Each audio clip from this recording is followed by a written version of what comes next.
Up there. Let's talk about Donald Trump. I mean, I'm not normally that keen on doing that, but it's been quite nice being able to forget about him for a bit. But the former US president has this week filed a lawsuit against the big tech giants, Google, Twitter and Facebook, as well as personal suits against their chief executives, claiming he's the victim of censorship over his suspension from the platforms after those Capitol riots on January the 6th. Let's talk about this with Brendan O'Neill, editor of Spiked Online. Good morning to you. Hi, Julia. I have to start off by saying neither you nor I are big fans of Donald Trump. I think the man definitely is not only a liar. I think he was totally unfit to be president. I'm delighted he lost that election. And I have to say, I thought that his geeing up of the crowds and the insurrection on January the 6th was absolutely beyond the pale. However, got a really big issue with a man who not only post being president, but while he was still actually president, being effectively taken off the major social media models because the people in charge didn't like what he had to say. Where do you stand on this? I stand in the same place. I'm not a particular fan of Donald Trump. I think he was a problematic president in many ways. But the fact that a sitting president of the United States, the most important politician in the world, could be censored by these unaccountable social media oligarchs, the billionaires of California, is something that should worry everyone. The internet is the public square of the 21st century. This is how politicians speak to people. This is how people take part in public debate. For such an influential politician to have been banned from doing that, that should worry everyone. And I think one of the great follies of the contemporary left has been to give so much power to these billionaires to determine what you're allowed to say on their platforms. That was a real mistake, and the banning of Trump demonstrates just how far it can go. Well, indeed, and we've seen even during the pandemic how far it's gone. People having their accounts taken down on Facebook, and we had our own account taken down here at Talk Radio on YouTube, and people losing Twitter feeds left, right and centre, called the purge that happens every now and then, of people who are even eminent scientists talking about scientific debate on the risks from COVID, lockdown policy, various different treatments for COVID and the like. This idea that, if the World Health Organization or the CDC in America don't approve of what you had to say, you shouldn't be allowed to say it. I mean, I'm almost less surprised that it's happened here than I am in America, where, of course, they do have that constitutional defence of the right of free speech. Absolutely. And that's why social media censorship in America is particularly shocking, because this is a situation where the capitalist class is essentially overriding the Constitution itself and throwing people off platforms for saying supposedly incorrect or offensive things. Yeah. But the COVID era has demonstrated just how dangerous this censorship can be, because these people set themselves up as the arbiters of truth. Yeah. And if you remember the lab leak theory, the idea, which is still just a theory, by the way, but it's a theory that some people now take a little bit seriously. It's a theory with an awful lot of evidence behind it. A lot of evidence, a lot of discussion, a lot of things that we need to investigate, which is the idea, of course, that COVID-19 leaked from a laboratory in Wuhan. Facebook and others essentially censored any mention of that for a long time, and they only changed their minds when President Biden said, we might have to look into this theory. So this was political censorship. This was crushing an important discussion about the origins of an important virus. When social media companies are doing that, it tells you how dangerous censorship can be and why we should always err on the side of freedom of speech. Yeah, I mean, again, I do wonder whether, say, President Trump's case, will it end up in the Supreme Court, which is he's got packed with Republicans, so he may well win that. The Democrats may have the government, but the Republicans have the judiciary there. But it is, again, even if you don't agree with what someone has said, and I think if you look at it technically, if you look at his tweets, and I don't think he is actually, inciting insurrection in his tweets. I think some of the things he said at that rally on the day were big question marks. But I fundamentally think if you haven't broken the law, if there isn't proof in law that you have insurrected a riot, I don't see why it is up to some executive in California to decide whether you've done something right or wrong. This is the key thing. Even if there were to be some sort of censorship, but there is censorship of what we can say on air. We've got Ofcom controls. We've got libel laws. You're not allowed to say anything you want anytime, broadcasting or in newspapers the like. But it is extraordinary that these social media giants should basically make the decision themselves without the general public getting to have their say through voting for MPs at least, or politicians to make that decision. A self-appointed Californian multi-millionaires making the decision seems to me to be particularly strange. That's right. And what's happening is that this capitalist class, this new capitalist class, is overriding even national laws, which are, of course, made by people we vote for.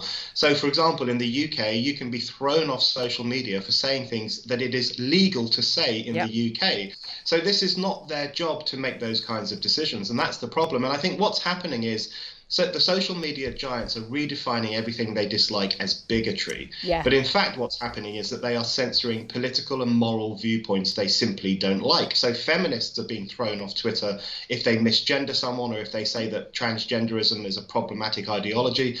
That's something or even that trans women aren't women. They're trans women. Yeah. Absolutely, even for saying those kinds of things.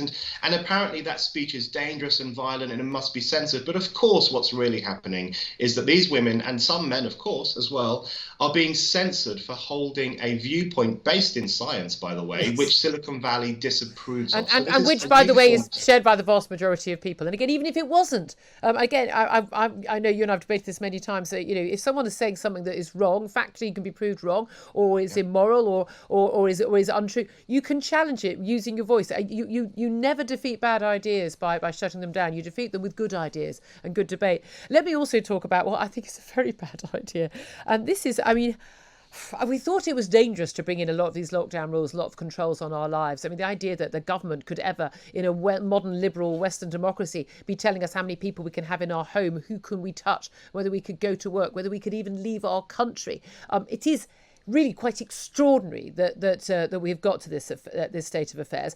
But some shocking, unbelievably shocking polling has come out in the last couple of days. The Economist carried out a poll with Ipsos Mori, and they have asked people about would they support various different measures and how long they'd support them for. So whether it be, say, for a month, like would you rather extend restrictions we've got right now for a month after July the 19th rather than having it the free-for-all on July the 19th, or maybe until COVID-19 was under control globally? You're talking probably a couple of years there, if that, or permanently, regardless of COVID-19. If COVID-19 went away tomorrow, would you still support these restrictions?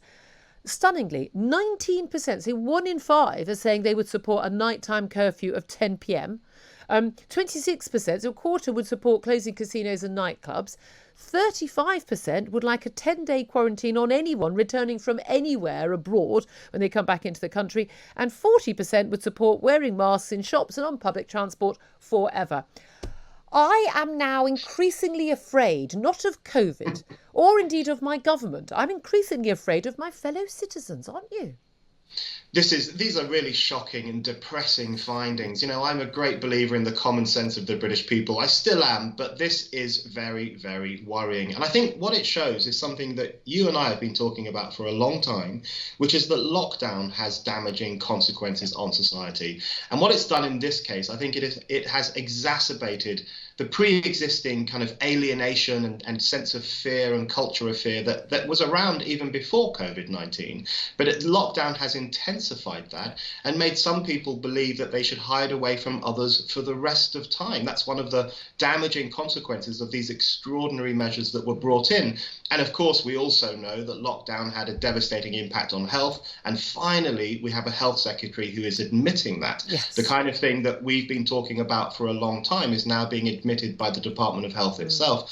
So I think what this polling shows and what other events show is that lockdown has taken an extraordinary toll on this country, on the social fabric, on our health, Yes. on our vision for the future. And we need to start having that discussion honestly and openly. I completely agree. Again, we have been discussing it for a long time. So sometimes it feels like you're just sort of shouting into the abyss. But I know from the people who come up to me in the street constantly, and people who tweet, and people who write into me just saying, thank you for some sanity and being a sane voice on the air. I know a lot of people would agree with that. But we've been talking about this, and then the damage to the state, our relations as human human beings with the rest of our community have been so damaged irrevocably, I think. And again, a lot of this, I think, is not fear of COVID. I think it's just not liking other people. And an awful lot of people want a lot of restrictions on a lot of other people's lives. Well, I don't want to go abroad, so no one should go abroad. I don't want to go out to a nightclub till 1 a.m, so no one should go out to a nightclub till 1 a.m. This idea that you should have control over other people's lives, report them to the authorities if they're out on a walk for longer than